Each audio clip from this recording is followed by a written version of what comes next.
అందరికీ నమస్కారం. అక్టోబర్ 25 నాగుల చవితి. నాగుల పూజా విధానం. అక్టోబర్ 22వ తేదీ నుండి కార్తీక మాసం ప్రారంభమైపోయింది. అయితే అక్టోబర్ 25వ తేదీన శనివారం నాడు నాగుల చవితి వచ్చింది. ఈ నాగుల చవితి చాలా శక్తివంతమైనది. కాబట్టి ఈ కార్తీక మాసంలో వచ్చే నాగుల చవితి రోజున నాగదేవతలను ఎలా పూజించాలి, పుట్ట పూజ ఎలా చేయాలి, పాటించాల్సిన నియమాలేంటో ఈ వీడియోలో తెలుసుకుందాం. కార్తీక మాసంలో వచ్చే నాగుల చవితి రోజున నాగదేవతలను పూజిస్తే మీ జీవితంలో ఉన్న కష్టాలన్నీ తొలగిపోతాయి. ఈ నాగుల చవితి నాడు నాగదేవతలతో పాటు శివుడిని పూజిస్తే మీ ఇంట్లో ధన ధాన్యాలకు లోటుండదు. శివుని ఆశీర్వాదం మీ ఇంటిపై ఉంటుంది.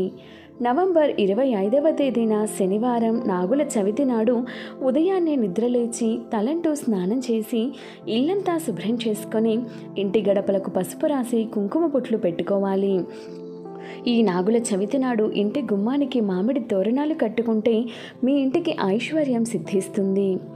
నాగుల చవితి రోజున నాగదేవతను పూజించే వాళ్ళు ఎరుపు రంగు దుస్తులను వేసుకోవాలి. ఈ నాగుల చవితి నాడు ఖచ్చితంగా ఇంట్లో పూజ చేసుకోవాలి. శివపార్వతుల పటం ముందు నువ్వుల నూనెతో దీపారాధన చేయాలి. ఇంట్లో పూజ చేసుకున్న తర్వాతే పుట్ట దగ్గరకు వెళ్ళాలి. ఈ నాగుల చవితి నాడు పుట్టలో పాలు పోసి ప్రదక్షిణాలు చేయాలి. పుట్ట దగ్గరికి వెళ్ళేవారు కొన్ని ముఖ్యమైన పూజా సామాగ్రిని తీసుకువెళ్ళాలి. ఆవు పాలు, ఎర్రటి పుష్పాలు, పసుపు కుంకుమలు, అక్షింతలు, కొబ్బరికాయలు, అగరబత్తులు తప్పకుండా తీసుకువెళ్ళాలి.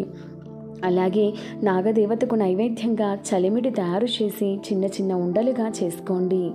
ముందుగా పుట్ట దగ్గరకు వెళ్ళి పుట్ట మీద పసుపు కుంకుమలు వేసి ఒక నెయ్యి దీపం వెలిగించి పుట్టలో ఆవు పాలు పోసి చలిమిడిని నైవేద్యంగా సమర్పించి నాగదేవతకు నమస్కారం చేయాలి.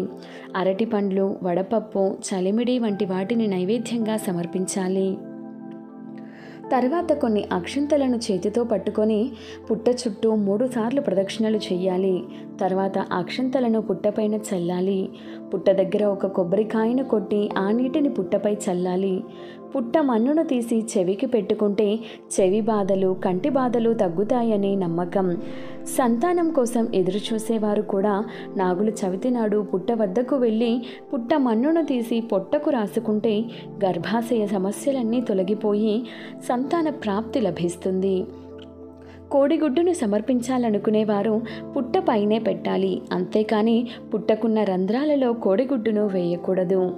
పుట్టలో పాలు పోయలేని వారు గుడిలో ఉన్న నాగదేవతల విగ్రహాలకు ఆవు పాలతో అభిషేకం చేసి పసుపు కుంకుమలు రాసి పూజించాలి.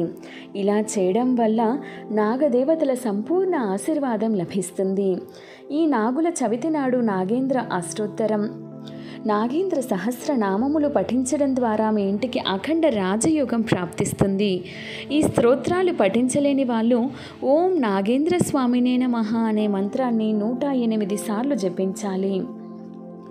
ఈ నాగుల చవితి నాడు నాగదేవతల విగ్రహానికి అలాగే శివలింగానికి అభిషేకం చేయాలి.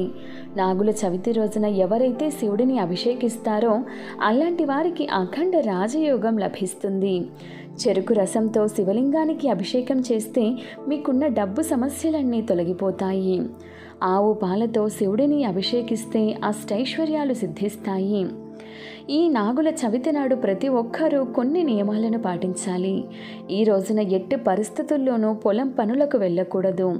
అలాగే భూమిని తవ్వకూడదు. ఇంట్లో ఉన్న ప్రతి ఒక్కరూ ఖచ్చితంగా తలస్నానం చేయాలి. కత్తి పీటతో కూరగాయలను కొయ్యకూడదు. కత్తులు, కత్తెరను వంటి వాటిని అస్సలు ఉపయోగించకూడదు. నాగుల చవితి రోజున కేవలం చేతితో విరిచే కూరగాయలను వండుకోవాలి. ముఖ్యంగా ఈ చవితి నాడు చిక్కుడు కూరను తినాలి. అలాగే కందిపప్పును ఉపయోగించవచ్చు. నాగుల చవితి నాడు కుట్టు పనులు చేయకూడదు. బట్టలను కుట్టకూడదు. అలాగే సాయంత్రం సమయంలో పొరపాటున కూడా పాము పేర్లను మీ నోటితో పలుకకూడదు. నాగుల చవితి నాడు పగలంతా ఉపవాసం ఉండి రాత్రికి భోజనం చేయాలి. మీ మనస్సులో ఉన్న కోరికలు త్వరగా నెరవేరాలంటే 5 నాగపడగలను పుట్టలో వేసి నైవేద్యం సమర్పిస్తే మీ మనస్సులో ఉన్న కోరికలు ఖచ్చితంగా నెరవేరుతాయి. నాగుల చవితి నాడు ఇంట్లో పూజ చేసేవాళ్ళు శివపార్వతుల పటం ముందు దీపారాధన చెయ్యాలి.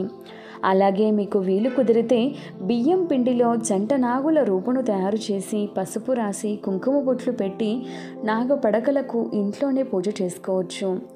చవితి నాడు స్త్రీలు నిష్టగా ఉపవాసం ఉండాలి.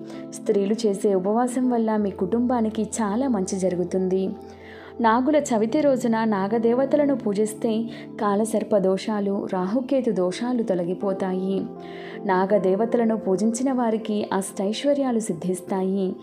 మనలో చాలామంది తమ బంగారాన్ని తాకట్టులో పెడతారు. అలాగే మరికొంతమందికి సొంతింటి కల ఉంటుంది. ఏదైనా ఒక భూమి కొనాలని, బంగారం కొనాలని అనుకుంటారు.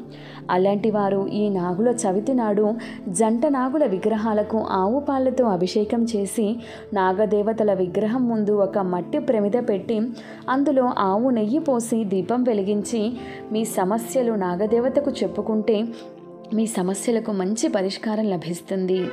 ఈ నాగుల చవితి నాడు మీ ఇంటి గోడల మీద గంధంతో కానీ కుంకుమతో కానీ జంట నాగుల చిహ్నాలను వేసుకోవాలి. ఇలా వేస్తే మీ ఇంటికి నాగదేవతలు రక్షగా ఉంటారు. ఇంట్లో ఎలాంటి కష్టాలు లేకుండా ఉంటాయి. నాగుల చవితి నాడు మీకు ఎక్కడైనా పాము కనిపిస్తే దాన్ని ఇబ్బంది పెట్టకూడదు. అలాగే నాగుల చవితి రోజున చెట్ల ఆకులను, చెట్ల కొమ్మలను తుంచకూడదు. నాగుల చవితి రోజున పెళ్ళైన ఆడవాళ్ళు ఇంట్లో కంటతడి పెట్టకూడదు. నాగుల చవితి రోజున ప్రతి ఒక్కరూ తెల్లవారుజామునే నిద్రలేవాలి. మధ్యాహ్న సమయంలో అస్సలు నిద్రపోకూడదు. ఈరోజు ఎవరికి అప్పు ఇవ్వకూడదు. ఎవరికైనా అప్పు ఇస్తే అది తిరిగి రావడం చాలా కష్టమవుతుంది. ఈ నాగుల చవితి నాడు జుట్టు కత్తిరించడం, షేవింగ్ చేసుకోవడం, గోర్లు కత్తిరించుకోవడం చేయకూడదు. నాగుల చవితి రోజున చేసే పూజల వల్ల 1000 రెట్ల పుణ్య ఫలితం లభిస్తుంది. కాబట్టి ఈ చవితి రోజున నాగదేవతలను పూజిస్తే 3,000,000 దేవతల ఆశీర్వాదం పొందవచ్చు. వీడియో నచ్చితే ఒక లైక్ చేయండి. ఇటువంటి మరెన్నో మంచి వీడియోస్ కోసం ఒకసారి మన ఛానల్ని విజిట్ చేసి సబ్స్క్రైబ్ చేసుకోండి. Thank you for watching.